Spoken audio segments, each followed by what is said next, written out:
할렐루야. 우리 아버지 하나님께 감사와 찬양 박수 보내겠습니다. 네. 여러분 일주일 동안도 얼마나 수고하시고 또 수고하셨습니까? 그렇죠? 네. 여러분 부모님 곁에 떠나기 전에 그냥 학생 시절 때가 좋았죠.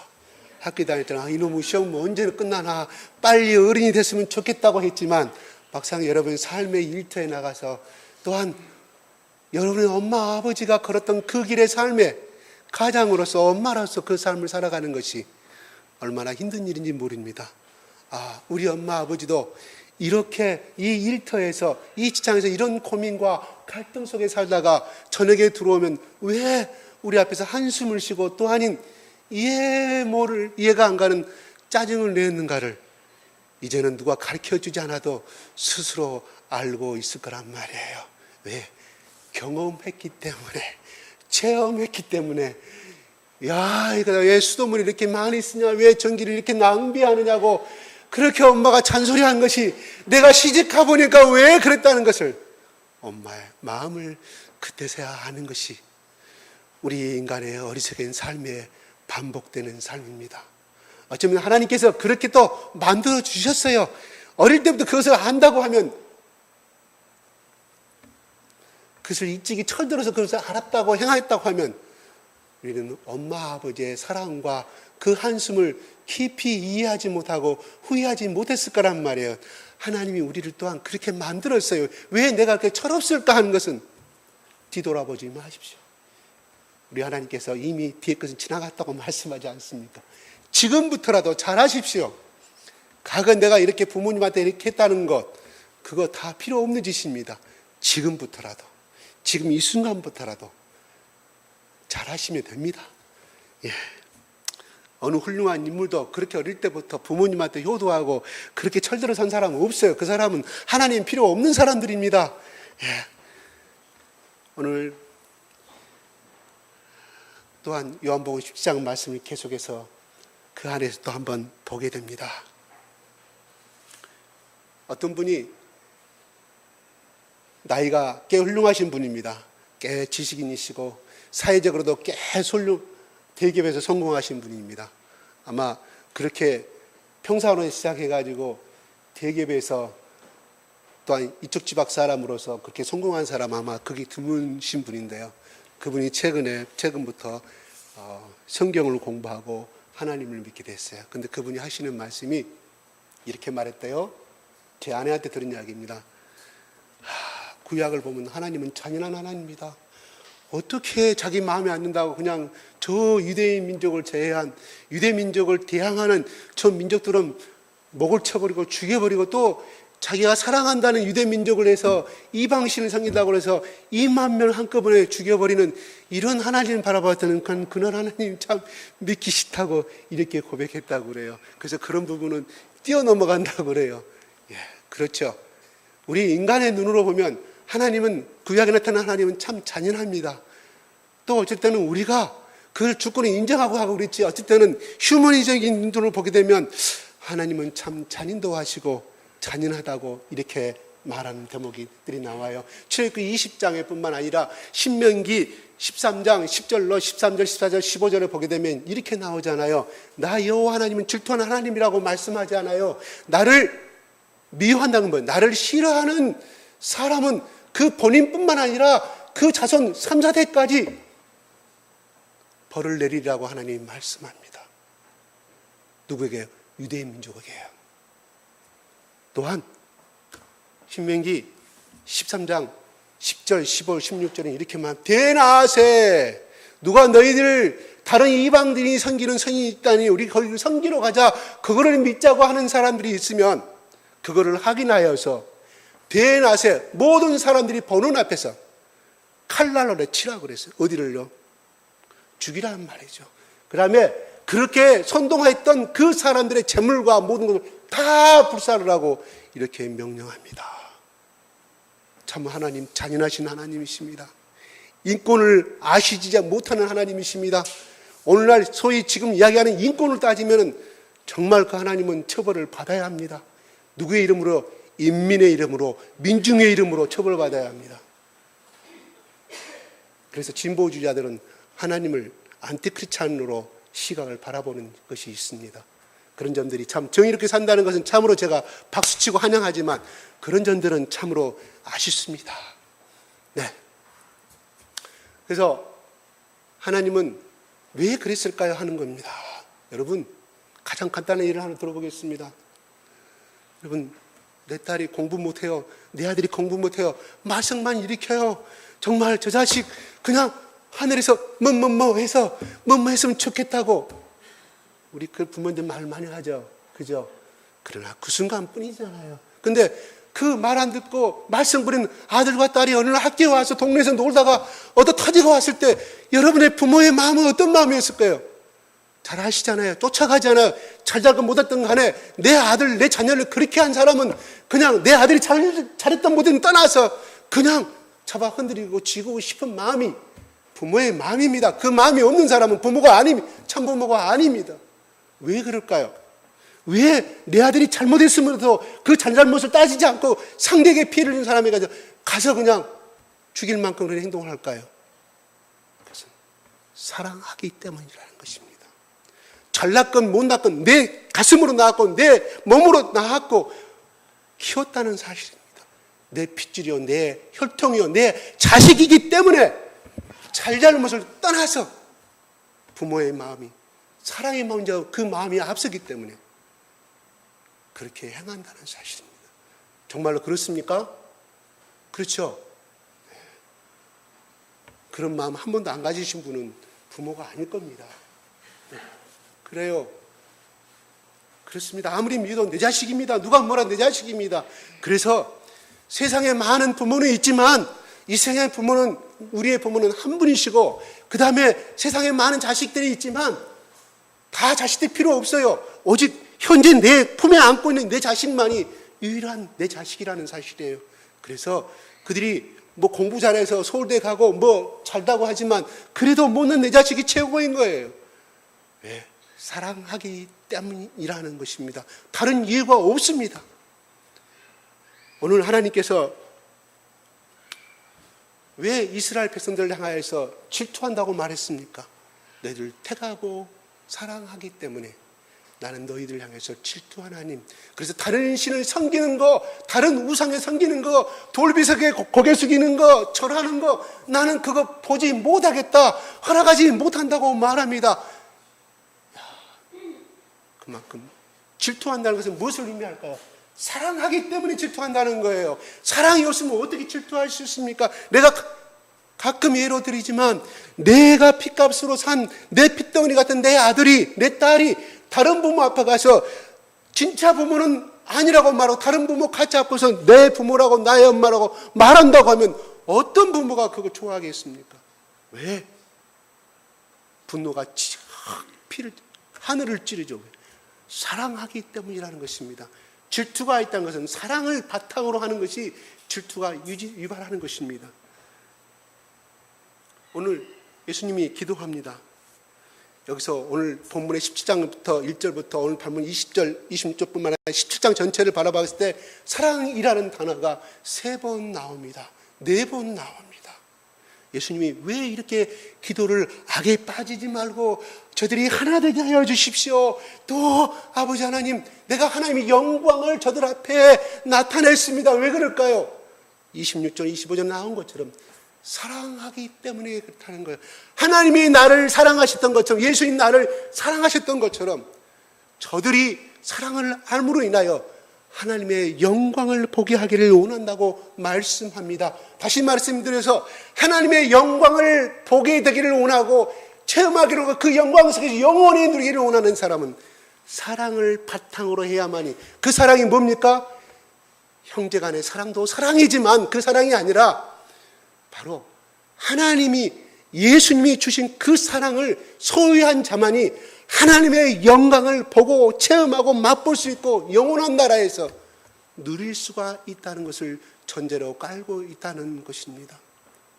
또한 그 속에는, 사랑의 속에는 의로운 말 듣고 거룩함도 포함이 되어 있습니다. 그래서 25절에 의로우신 아버지라고 갑자기 예수 그리스도께서 말씀합니다. 그냥 아버지라고 말씀하시 아니시고 기도도지에 의로우신 아버지라는 말은 바로 거룩과 의와 사랑은 하나의 맥을 이루고 있음을 말해 준다는 것입니다. 다시 말씀드려서 사랑할 수 있다는 것은 내가 예수 그리스도를 사랑하고 예수의 사랑을 실천할 수 있는 것은 그 사람 속에 거룩과 의가 없으면 사랑을 행할 수가 없음을 말해주고 있다는 것입니다. 도둑의 아버지도 그 자식은 사랑합니다. 강도들끼리도 그 자식은 사랑합니다. 그러나 하나님이 말씀하신 사랑이라는 것은 거룩하신 사랑, 의로우신 사랑이 우리 마음 가운데 임하였을 때 이 땅의 제자들과 하나님이 예수 그리스도에게 주신 그 택하신 자들이 예수 그리스도를 믿었을 때 바로 그거를 예수님의 사랑인 그 사랑 가운데 들었을 때 하나님이 원하시는 사랑을 할 수 있음을 말합니다. 제가 예전에 그런 말씀 드렸죠. 제 아내에게 어느 날 갑자기 꽃을 좋아하니까 제가 꽃을 줬을 때 좋아한다고 말씀드렸습니까? 싫어한다고 말합니다. 뭐라고 말합니까? 싫어한다는 말 안 하고 이렇게 말합니다. 당신은 내가 원하는 방식대로 내가 원하는 사랑을 주지. 당신이 원하는 대로 당신이 사랑하는 방법대로 꽃을 주면은 나는 반갑지가 않다고 내 마음이 무시당하는 느낌을 든다고 이렇게 제가 한번 설명한 적이 있습니다. 맞습니다. 하나님은 우리에게 사랑을 요구하고 영광을 요구하는 것은 무엇을 의미할까요? 바로 하나님이 원하는 방식, 하나님이 원하는 뜻의 안에서의 그 영광과 사랑을 원한다는 것입니다. 여러분 여기서 하나님 사랑하지 않는 사람 손 들어보세요. 그러면 한 사람 들 사람이 없습니다. 왜? 하나님을 사랑하고 있다는 것은 분명한 것이거든요. 그러나 그 사랑이 과연 내가 원하는 사랑이냐, 내가 교회를 나와도 내가 원하는 권력과 재물과 또한 내가 가난하기 때문에 그것을 받기 위해서 나온 사람들이 있어요. 그걸 나쁘다고 저는 말하지 않습니다. 그것을 체험하다 보면은 또 하나님이 그 꽃들을 향해서 정말 하나님이 원하시는 사랑의 승계까지 승하까지 올릴 수가 있기 때문에 아이고 아직도 나는 속된 사랑을 예수님 앞에 하나님을 사랑한다 하더라도 내 뜻과 욕망을 버리지 못하고 사랑하고 있구나 것을 너무 자책하지 마십시오. 시간이 가면 어느새 모르게 다 그것도 없어지면서 하나님의 사랑이 먼저 앞서가는 것으로 볼 수 있다는 것입니다. 그렇게 생겨가요. 이것이 점진적인 신앙의 승하 단계라고 이야기를 합니다. 근데 6절과 8절에 보면은 내게 주신 사람이라고 이렇게 말이 나와요. 내게 주신 사람들이라고 말합니다. 다시 말씀드려서 예수님께서는 12제자뿐만 아니라 500명의 제자뿐만 아니라 앞으로 예수 그리스도께서 십자가에 죽으신 다음에 2000년 후에 2018년도 6월 7월 1일 첫 주에 첫날에 교회에 나와서 예수를 믿고 살아가는 사람들을 위한 다 포함을 하고 있다는 것이에요. 그 사람이 예수님이 내게 주신 사람이라고 말합니다. 그 우리를 현재 우리의 7월 1일 날 우리 이 교회에 앉아있는 우리를 향해서 하나님이 말씀합니다. 예수님이 말씀합니다. 내게 주신 사람이라고 말씀하고 있다는 거예요. 이것은 무슨 뜻일까요? 곧 너희는 너희 것이 아니고 나 하나님의 소유일 것이며 나 예수 그리스도의 소유물이라고 인치시고 인정하고 있다는 것을 선포하고 있다는 것을 말씀해 주고 있습니다. 그래서 오늘 여기 앉아 계신 분은 내가 누구누구의 딸이고 누구누구의 아들이지만은 육적으로는 그렇습니다. 호적 초본도 그렇습니다.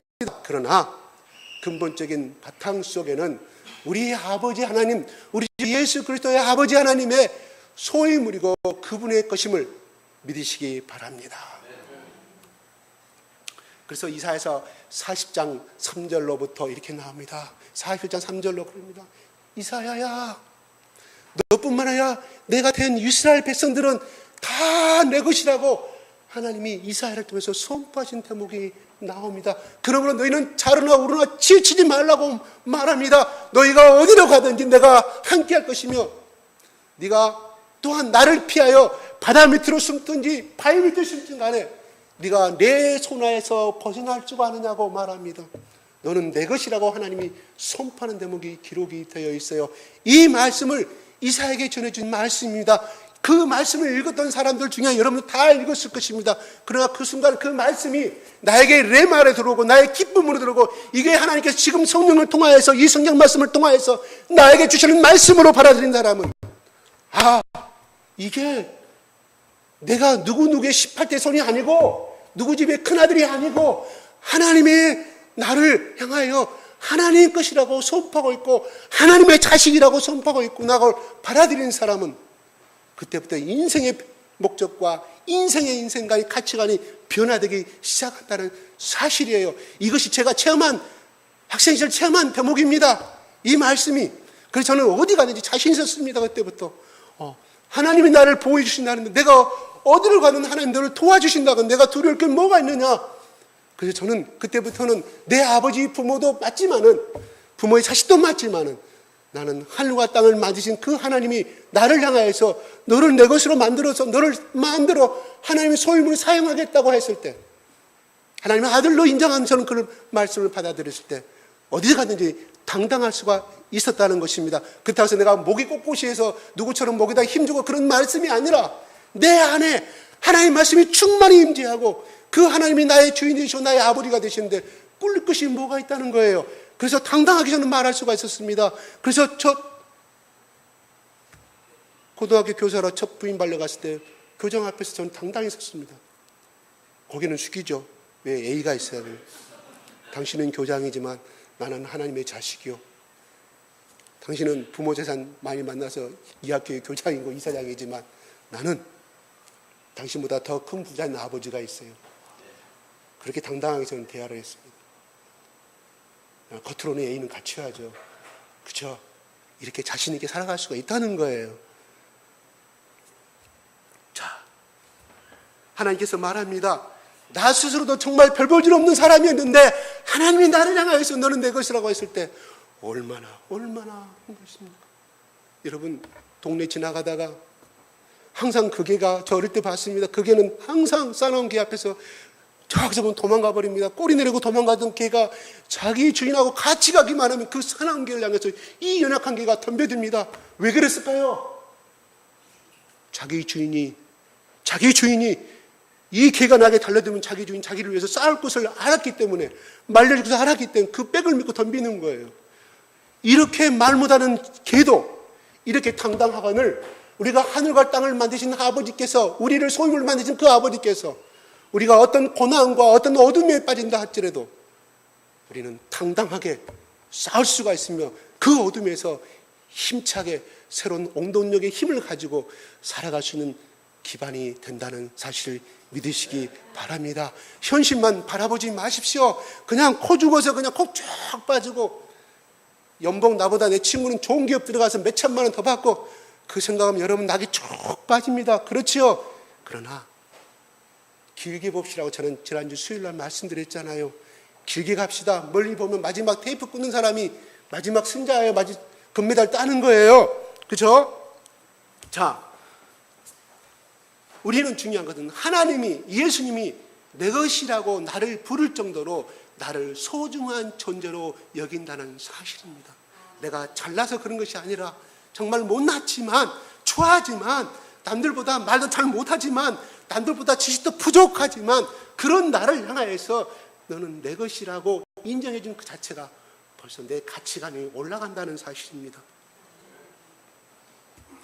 그러면 예수님의 질투는 무엇일까요? 하나님 질투는 무엇일까요? 그냥 질투하는 거예요. 그래요. 사랑하기 때문에 질투하지만 그러나 그 속에 사랑하는 것도 있지만 뭐예요?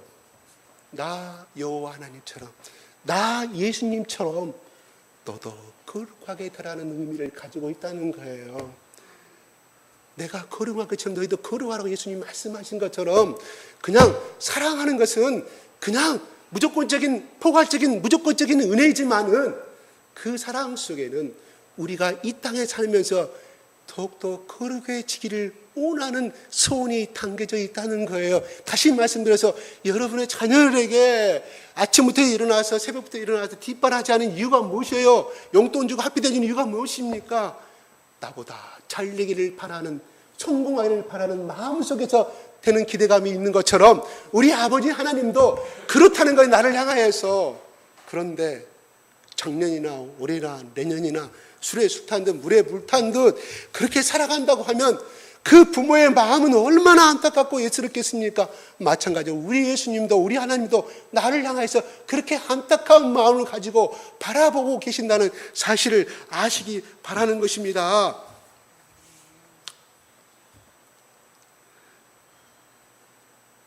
하나님, 예수께서 9절에 내게 주신 자들을 위해서 기도한다고 말합니다.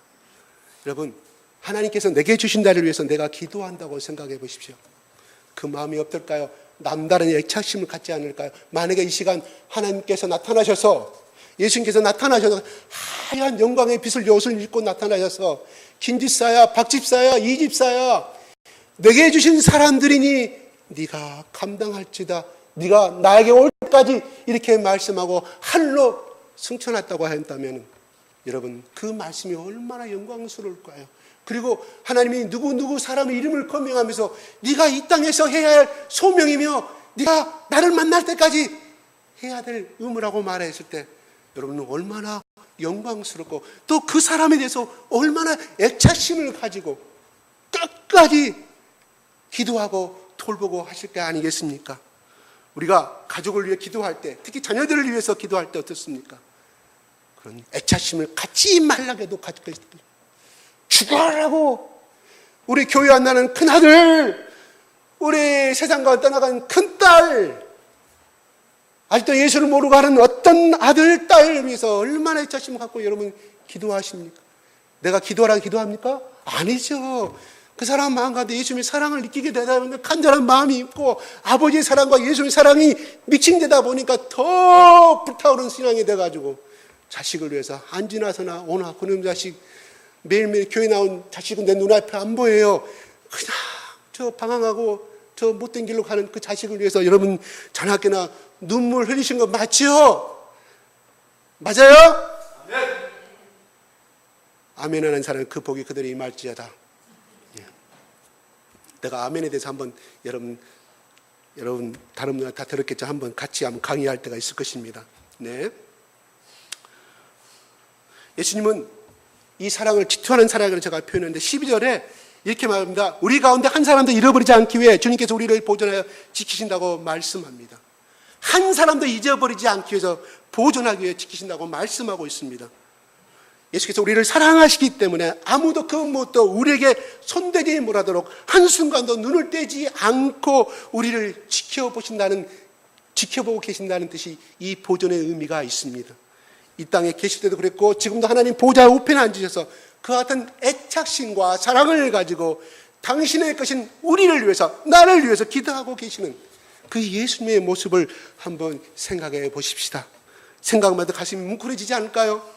오늘 또 예수님 나를 위해서 기도하고 계십니다. 성령의 탄식하심으로 바울은 분명히 로마서 5장에 기록하고 있습니다. 누군가 나를 위해서 기도해 준다는 말은 우리에게 감동을 줍니다. 제가 제 친구에게 야, 나를 위해서 기도 좀 해줘. 내가 이렇게 하다 보니까 말씀도 부족하고 기도의 능력도 부족하고 말씀을 해석하는 능력도 부족하고 부탁한다고. 그 친구는 주일학교 때부터 열심히 다녔던 친구입니다. 그는 고등학교 때 주일학교 반사를 했고 그래도 대학 4년 동안을 그렇게 중간고사, 기말고사 또한 3학년 때부터는 기사시험 대비하는 그 일주일에 3번 보는 시험 가운데서도 그는 그가 맡았던 주일학교 본문을 한 번도 빠지지 않은 나의 친구입니다. 저는 그 친구한테 부탁을 했어요. 사실 나는 많이 부족하고 정말로 부족하다. 네가 보기에도 나도 말도 어눌하고 발음도 안 좋고 이런 상황인데 기도도 부탁한다. 어느 날 저는 그냥 스쳐 지나가는 말로 했는데 2달 후에 전화가 왔어요. 내가 너를 위해 생각날 때마다 아니라 매주 교회에 나가서 기도한다고. 저는 가슴이 뭉클했어요. 정말로 고마웠어요. 그래서 누군가를 위해서 기도해 준다는 말은 이렇게 나에게 관심과 사랑을 갖고 있다는 말 아니겠습니까? 저는 그 이장로를 위해서 한 번도 기도한 적이 없어요. 부끄럽더라고요. 그렇지만 너무 감격받았습니다. 감동 먹었습니다. 나를 위해 기도해 준다는 말은 나에 대한 관심과 사랑과 눈물이 있다는 간접적인 표현 아니겠습니까? 누군가 나를 위해서 기도해 준다는 말은 들어도 감동을 받는다. 하물며 하나님의 아들 예수 그리스도께서 나를 보시면서 너는 내 것이다. 아무도 손대지 마라. 내가 기도하고 있까? 내가 너를 지켜준다는 애착심을 가지고 나를 위해 기도해 주신다고 해서 얼마나 큰 감동을 주는지 모른다는 거예요. 여러분, 예수님은 지금도 나의 앉아있는 이 예배의 모습을 보시고 기도하고 계심을 믿으시기 바랍니다. 예수께서 나를 위해 기도하시고 계신다는 이 말 한마디만 깨달아도 우리는 이 세상에서 어느 곳에 가든 담대히 살아갈 수가 있음을 고백합니다. 겁나는 것이 없어진다는 것입니다. 예수님이 나를 위해서 기도하신다. 나는 예수님의 것이다. 사실만 확실하게 믿고 이 세상을 산다고 하면 어떤 고난 앞에서도 우리는 이길 수 있는 힘과 능력의 온천이 될 수가 있으며 그만큼 놀라운 은혜로 살아갈 수가 있다는 것입니다. 왜 우리 모습이 초조해질까요? 때로는 왜 우리 모습이 고독해질까요? 왜 우리가 어떠한 자그마한 일에도 두려워하게 될까요? 주님께서 하나님 우편에서 나를 위해서 어떻게 기도하고 계신지를 잘 모르고 순간에 잊어버리기 때문이라는 것입니다. 아니면 안다고 해도 그것을 마음으로 받아들일 만큼 확실하게 믿지 아니하기 때문이라는 것입니다. 여러분, 이 시간에 여러분 제 말씀을 듣고 있으면서도 멀대파처럼 되고 있지 않은지 모릅니다. 또한 나홀로파가 아닌지 모르겠습니다. 이 말이 무슨 말인가요? 멀대파라고 하는 멀그머니 강대만 쳐다보면서 생각은 다른 데 한다고 해서 멀대파라고 합니다. 저도 최근에 배웠습니다. 나홀로파는 집에서는 한 번도 성경 보지 않으면서 그냥 앞에 성경 접해놓고 예배 시간에 고개 쳐박고 있는 사람을 나홀로파라고 한다고 해요. 꼼꼼파는 뭔지 아세요? 예배 시간에 주보만 열심히 보는 사람 꼼꼼파라고. 우리 교회는 이런 사람이 한 사람도 없음을 믿습니다. 네. 여러분, 어떤 마음을 가지고 말씀을 받고 있습니까? 믿음을 가지고 이 말씀을 받은 여러분은 삽니다. 믿음을 가지고 있지 않고 그냥 적당히 들은다고 하면 이 말씀은 여러분에게 아무런 은혜도 없습니다. 그냥 왔다 그냥 가는 거. 그죠? 그렇지는 않아요. 이름 새벽에 가령이 새벽에 있을비 그래도 안 나온 것보다 낫습니다. 졸려도 오십시오. 졸려도 오세요. 예? 그렇죠? 와서 그냥 자세요. 그냥 괜찮습니다. 그냥 어디다 보면 내 혼은 자고 있지만 내 영은 들어요. 언젠가는 생각이 난다는 거예요. 내가 어제 어떤 분하고 통화를 했어요.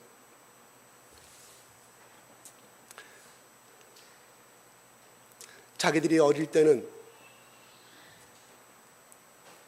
마리아 고모가 자기 집에 와서 어떤 말을 했던 예수 믿는 사람은 어떻게 살아야 되고 어떻게 살아야 되는 올 때마다 들려주고 용돈을 타뿌타뿌 두고주고 갔다고 합니다. 근데 그때는 어릴 때라 몰랐는데요. 이제는 애기엄마가 되고요. 나이가 40대가 돼가니까 마리아 고모가 이 세상에 없지만 새록새록 그 말이 얼마나 삶의 진실이고 필요한 말씀인가를 깨닫게 듣는다고 제가 직접 통화를 통해서 들었습니다. 그래서 얼마나 지금 천국 가고 없지만 그 마리아 고모가 고마운지 모르겠다고 자기 자식들이 그렇게 고백을 한다고 그래요. 그 당시는 그냥 들었지만은 때가 되니까 그 씨가 20년이 흐르고 25년이 흐르니까 그 씨앗이 피어서 열매를 맺게 됐다는 거예요. 그래서 그들이 어려운 가운데 있지만 열심히 새벽기도 나가고 열심히 주일 예배 나가서 열심히 신앙생활하는 데 도움이 된다는 그런 고백을 하였습니다. 그래요. 그러니까 아무리 졸려도 아무리 피곤해도 오세요. 예? 토요일날 날새기도 오십시오. 저기서 그냥 몽석 깔아도 됩니다. 주무셔도 됩니다. 괜찮아요. 오세요. 예.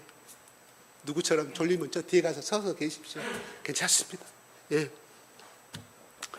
세상을 떠나시면서 기도하셨던 그 주님께 지금도 우리를 위하여 계속 기도하고 계신다는 것입니다. 그 기도의 대상에는 나같이 별 볼 일 없는 사람도 포함되어 있다는 것입니다. 늘 나와 함께 하는 주님의 기도 앞에서 세상의 그 무엇이 감히 맞설 수 있겠다는 것인가요? 우리가 이 믿음을 가지면 결코 날심하거나 절망하지 않다는 것입니다. 다시금 일어설 수가 있다는 것입니다.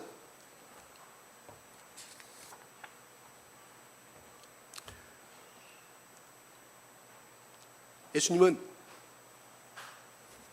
하나 되게 하시옵소서 지난주 말씀드렸죠. 하나 되게 한다는 이 말을 또한 4번이 나오고 있어요.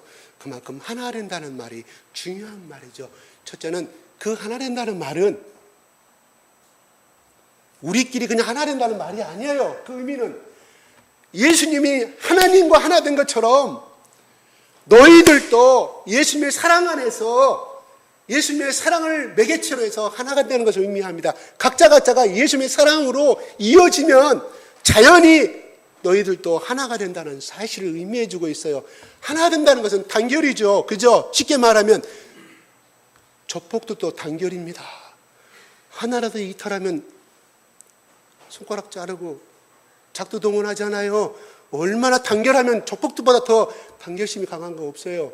그러나 하나님 말씀, 그 단결을 말씀하신 것이 아니라 그들은 의리를 바탕으로 한 불의를 바탕으로 단결이지만 하나님이 우리에게 예수께서 하나 되게 해달라고 하나 된 것은 내가 하나님 아버지 하나가 된 것처럼 저들도 예수 사랑 안에서 하나가 되게 해달라는 것이에요. 첫째는 하나님의 말씀을 준행하고 하나님을 뜨겁게 사랑하면은 나머지 두 번째 너희들끼리 그냥 하나되라 하지 않아도 다 이루어짐을 말씀해 주고 있다는 것입니다. 그러므로 하나님의 말씀을 듣거든 변명하지 말고 합리하지 말고 핑계대지 말고 뒤로 미루지 말으십시오. 당장 힘들지 몰라도 그 말씀이 우리들에게 진리가 되고 거룩의 능력이 될 수가 있다는 것입니다. 교회가 사랑에 식어질 때 하나가 될 수 있을까요? 아니되옵니다.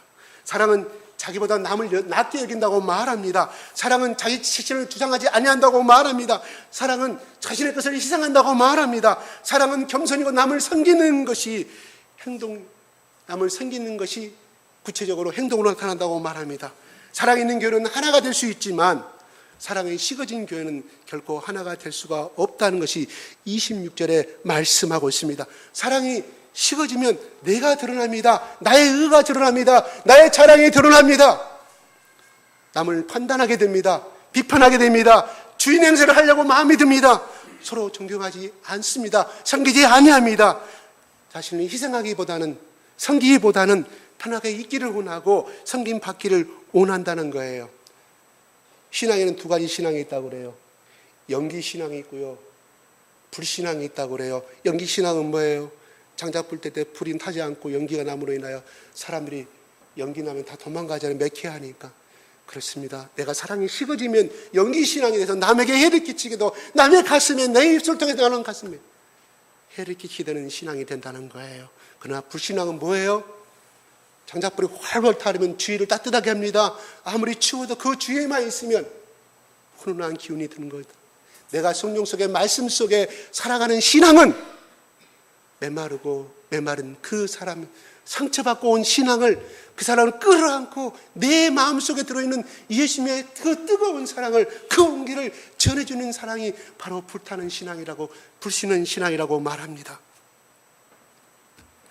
우리 예수 믿는 사람들이 역시 거룩함에 있고 사랑에 있습니다. 교회의 능력은 거룩함이 있고 사랑에 있다는 것입니다. 교회가 하나 될 수 있는 힘도 바로 거룩함과 사랑에 있다는 것입니다.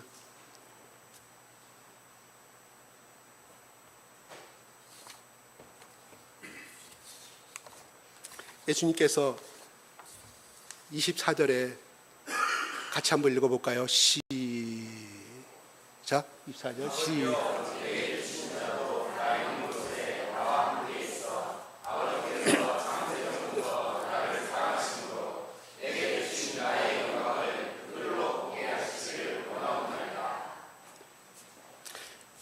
여기서 영광이란 말이 나옵니다. 나의 영광을 그들로 보게 하시기를 오나옵니다. 기도합니다. 예수님 지금 누리고 계시는 그 영광은 도무지 우리가 상상할 수 없는 차원의 것입니다. 여기서 영광이라는 것은 십자가의 영광을 말하고 앞으로 예수 그리스도께서 부활하셔서 하늘로 올라가셔서 하나님과 같이 누려야 할 영광을 말하고 있습니다. 그 영광은 우리가 상상할 수 없는 차원의 것을 우리는 생각해 봅니다. 베드로와 야고보 요한이 변화산에 올라가서 얼마나 예수님의 모습이 영광스럽고 또 영광스러웠으면 초막셋을 짓고 여기서 살자고 합니다. 초막은 뭐예요? 나뭇가지가 풀로 엮은 조그만 초가집을 말합니다. 초가집마다 못해요. 그냥 햇빛과 그늘만 가릴 수 있는 그곳에서 살자고 베드로가 고백했겠습니까? 왜? 너무나 보신 모습이 찬란하고 이 세상에 자기도 한 번도 태어나서 볼 수 없는 그 영광스러운 찬란함을 바라봄으로 말미암아 그 영광에 도취되어서 자기도 모르게 베드로가 그렇게 고백하는 장면이 기록이 되어 있다는 것입니다. 주여, 내려가지 말고 여기서 합시다.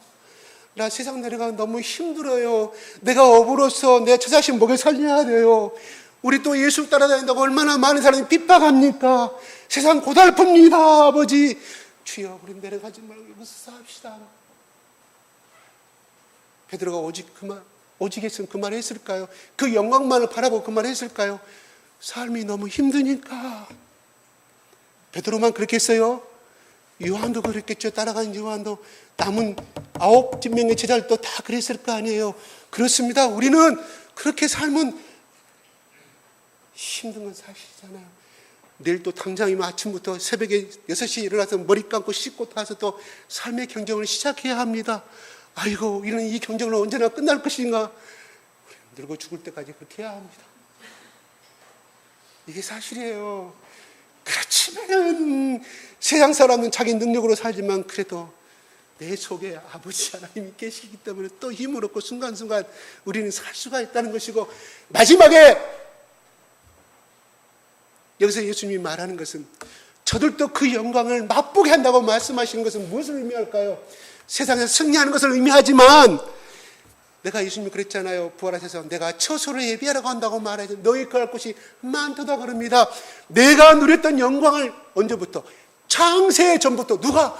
하나님의 아들 예수 그리스도를 창세 전부터 영광으로 이름으로 높이셔서 사랑을 주셔서 영광을 주셨던 것처럼, 아버지 하나님, 그 영광을 내가 이렇게 기도하는 것은 남은 이 땅에 이 제자들과 500명의 제자들과 또 앞으로 2018년도 7월 달에 믿어야 할 그 예수 그리스도의 그 사람들이 다 영광을 누리게끔 하려고 나는 이렇게 기도하고 있습니다. 그래요. 우리는 최종의 승리는 어디입니까? 고향은 하늘나라인 줄로 믿습니다. 여러분, 숙명과 운명은 다릅니다. 숙명은 정해진 팔자라고 말하지만 운명은 운행할 울자예요. 움직일 울자예요. 내 운명은 이렇게 태어났다 할지라도 내가 하나님 안에서 노력하고 또 노력하면 그 운명은 하나님께서 내 운을 주장하셔서 그것이 불행을 넘어가게 만들고 더 순탄한 길로 이끌어가는 것이 하나님이 우리에게 주신 운명이라는 거예요. 여러분, 팔자 타령하지 마십시오. 여러분, 저 무당한테, 저 점쟁이한테 당신의 팔자는 이렇게 자시에 태어나고 묘시에 태어나고 뭐가 자축이 묘해서 이런 팔자를 가지고 있으니 어쩔 수 없이 이렇게 살아야 한다고, 그 말에 기울이지 마십시오. 그는 마귀가 속삭이는 거예요. 하나님 안에서의 운명은 내가 비록 내 부모의 죄로 인해서, 이건 성경에 없는 말이에요. 3, 4대까지라니까 그 비춰보면 맞는 말인데 이거 비성경적인 말. 그래서 제가 조금 이런 부분은 편집 좀 해주세요. 왜냐하면 공격받아요. 공격받으니까. 근데 자, 3, 4대까지 내가 벌을 내린다고 그랬어요. 그건 뭔 말이에요? 그 자식들까지 그렇게 하나님께서 좋지 않은 그러한 걸로 하시겠다는 거 아니겠습니까? 그래요, 좋아. 내가 태어날 때부터 그렇게 잘못된 유전자를 받았다고 생각합시다. 그러나 그가 마귀의 권세에 있을 때는 그렇게 되지만 우리에게 복을 주시기를 원하고 풍성한 삶을 되기를 원하시고 이 땅에 살아갈 때 넉넉하게 풍성히 내가 뭐라고 그랬어, 의미가? 200%. 우리가 원하는 100%를 했다고 하면 하나님은 우리가 원하는 200%를 주는 것이 풍성의 2배 주는 것이 풍성의 의미라고 제가 말씀드렸죠. 그래요. 풍성한 은혜로 우리를 입히시고 먹여주시고 재워주신다는 누구? 네가 살아 생전에. 그러니까 팔자 타령하지 마세요. 아직도 팔자 타령하는 것은 예수 그리스도의 말씀과 사랑이 그 사람 속에 존재하지 아니한다는 거예요. 있어도 옅어진다는 거예요. 내가 내 자신이 아직도 주인이 되고 있다는 거예요. 스스로 그 운명 속에 가십시오. 그 숙명 속에 가십시오. 저는 그렇게 말해주고 싶어요. 여러분, 김 목사님 살아계실 때 얼마나 이런 말씀 많이 전했겠습니까? 전 잘 모르겠어요. 안 들어봐서. 그렇게 중요한 건 내 말이 아니에요. 하나님의 말씀이에요. 그분이 인간에서 지으신 말씀이 아니지 않습니까? 들었으면 그냥 100% 들으세요. 그래서 고린도후서 제가 말씀하잖아요. 고린도 1장 18절 20절 말씀, 하나님의 말씀 그리스도 안에서 얼마든지 everything, 어떤 것이든 이해가 되느니 아멘으로 복을 받으라고 말씀합니까? 이거는 바울이 살아생전에 경험한 세계예요. 그냥 그가 그렇게 말씀했겠습니까? 성령께서 그냥 그 사람이 입술과 생각을 주장하셔서 그렇게 쓰도록 말씀한 거예요. 누구에게? 고린도 교인들에게. 고린도 교인들 어떤 사람들이었습니까? 우상을 숭배하고 혼위 망제하고 조상신이 만제하는 그런 그 신 속에서, 그 운명 속에 살아가는 사람들이었어요. 숙명 속에. 그러나 그 사람들 속에 그가 가르치고 그가 3차 세계전 동안 그렇게 밤낮으로 가르쳤던 고린도 교인들이 자기 옛생활을 떠나버리는 그 상황을 듣고 감옥에서 편지를 쓴 것이 고린도후서 아닙니까? 야, 너희들아, 왜 다시 옛날로 돌아가느냐? 너희의 숙명은 그 어느 누구의 잘못도 아니다. 하나님 앞으로 돌아오면 너희들이 살아야 성전에 이렇게 예스 예하면 예, 그렇게 됩니다. 그렇게 될 줄로 믿습니다. 아멘, 아멘. 예수님이 진실로라고 말씀 많이 나오죠. 요한복음에. 그 말이 뭐예요? 오늘이 뭐예요? 아멘, 아멘. 아멘, 아멘. 서로 섬기라 이래요. 진실로 너에게 말하노니 아멘, 아멘. 서로 섬기라. 아멘, 아멘. 서로 하나 되라는 말이에요. 뭐 진실로 말하노니. 아멘 하는 사람은 자기 생각과 뜻과 모든 것을 버린다는 말이에요. 그 말씀대로 내가 그대로 행하겠습니다. 받아들입니다. 나의 의지는 1%도 없이 그냥 다 100% 순종하겠습니다. 아멘합니다. 그냥 아멘해서 예하면 그래요. 그것이요 순간 안 들어와요. 저는 오늘 이 말씀 전하듯이 500번 예 아멘하고 썼습니다. 제가 그렇게 하지 않으면, 제가 이 말씀 전하면 저는 나쁜 사람이잖아요. 행하지 않으면서 계속 일주일 동안 예 아멘하면, 예 아멘하면, 나쁜 생각 들으면 예 아멘하면 그랬어요. 그 나쁜 생각은 뭐예요? 떠나갈 것을 믿습니다. 하나님의 말씀대로 이루고 믿습니다. 예 아멘. 우리 뇌는요 소근답니다. 뇌세포가 그걸 인지하게 된다는, 그 말을 듣는다는, 계속해서 기억함으로 말미암아 점점 그 뇌세포가 활성화돼서, 내 말이 아니라 심리학자들의 말입니다. 뇌세포가 활성화돼가지고 어떤 말이든 간에 부정적인 생각이 점점 없어져 버리고 내 속에 긍정적이고 의지적인 그 말씀이 살아 움직인다는 거예요. 그러므로 말미암아 내 운명이, 태어난 숙명이 100이 불행하다고 하면 하나님께서 그 고백을 통하여서 내 입술 통해 나오는 내 기도는 그 뇌의 활성화를 통해서 내 속에는 호르몬이 활성화되고 하나님의 말씀의 성령이 부딪힘으로 말미암아 엄청난 역사를 이루신다는 사실이에요. 내 속에 다이나마이트를 가지고 있어봐도 뭐합니까? 거기에 성냥불을 대서, 나이트불을 대서 폭발을 시켜야 암석이 폭발할 거 아닙니까? 바위가 폭발할 거 아닙니까? 알아서 뭐합니까? 알아서 뭐해요? 안다는 것은 뭐라고 말씀했어요? 머리로 안다는 것이 아니라 부부관계, 그 안다는 의미 속에서 안다는 유기적인 관계를 갖고 예수님과 나와의 연합적인 관계를 말씀하는 것이라 했습니까? 바로 그거예요. 말씀을 머리로만 알면요 교만해집니다. 저 말씀 또 말씀 저 안에 내가 알고 있는 말이야. 오늘 요한복음 말씀 또 17장 똑같은 말씀 안에. 그런 마음이 든 사람은 교만한 사람이라고 생각합니다. 이거는 제 말이 아니라 바로 하나님이 우리에게 사랑하신 이유는 내가 맛보는 그 영광을 너희들도 맛보라는 거예요. 맛보는 것이 아니라 너희가 가지라는 것을 말씀해 주고 있어요. 그걸 예수님이, 이걸 기도할 제목입니까? 오늘 몇 시간 후면 잡혀서 죽을 사람이 그 세계를 알지 못하는 자기 제자들과 앞으로 태어나서 예수 그리스도를 믿어야 할 그 영혼들을 위해서 예수님이 그걸 멀리 2000년까지 바라보고 기도하시는 대목이란 말이에요. 그럼 이 말씀 우리는 어떻게 받아들여야 합니까? 아멘? 아멘? 아주 적어요. 제가 한번 여러분들과 예배 시간은 100번 한번 시킬 거예요. 사랑하시는 사랑이, 이는 나를 사랑하시는 사랑이 그들 안에 있고 나도 그들 안에 있게 하려 함이라고 20절 마지막에 말합니다. 뭐예요? 24절에는 내게 주신 나의 영광을 그들로 보게 하시길 원합니다. 왜요? 의로우신 당신 아버지께서 내가 받았던 사랑을 그들 속에도 임하게 됨으로 말미암아 이 영광을, 앞으로 일어날 영광을 그들이 받기를 원하고 누리기를 원한다는 거예요. 이 땅에서 뿐만 아니라. 그래서 뭐예요?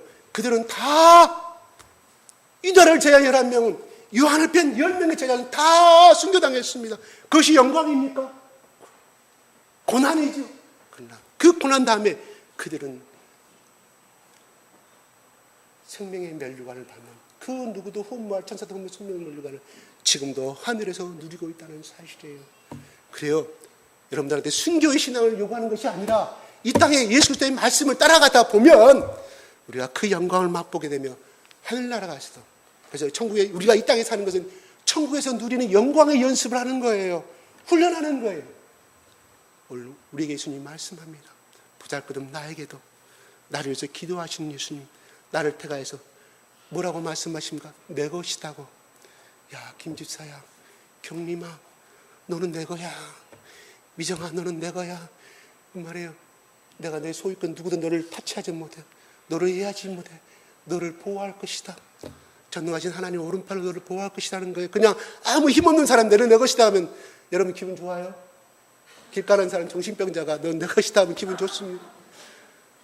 기분 나쁘죠. 근데 그런 분이 아니라 하늘과 땅과 생사하복을 중이신 하나님이 우리 정기로 집사에게 기로야 넌 내 것이야. 그럼 넌 나의 영광을 위해서 살아야 돼. 그 영광 힘들지 말씀대로. 그러나 네가 눈물로 기도하면 너의 자손들도 영광을 바라보게 것이며 네가 죽은 후에도 네가 이상에 누리지 못한 그 극락, 불교 극락 세계죠. 그 하나님 말씀하신 천국의 세계를 네가 마음껏 누릴 거야. 언제토록? 세세토록. 세세토록. 셀 수가 없어요. 그렇게 하나님 보고 주신 그런 하나님께서 오늘 또 하나님 보좌 우편에서 보잘것없는 나를 위해서 어제도 제약된 생각을 했고 지난주도 안 좋은 생각을 했는데 하나님 그런 나를 위해서 기도하시는 아버지 예수님, 아버지 저 김집사가요 저렇게 죄를 행했지만요 마음은 안 그래요. 그래서 내가 하나님 시킨 대로 내가 십자가 고고도 안 되게 해서 내가 목을 바쳤잖아요. 내가 심장을 바쳤잖아요. 머리도 바쳤잖아요. 그러니 내 피를 보시고 용서해 주십시오. 그 기도가 예수님 기도란 말이에요. 믿으시기 바랍니다. 네. 기도하겠습니다.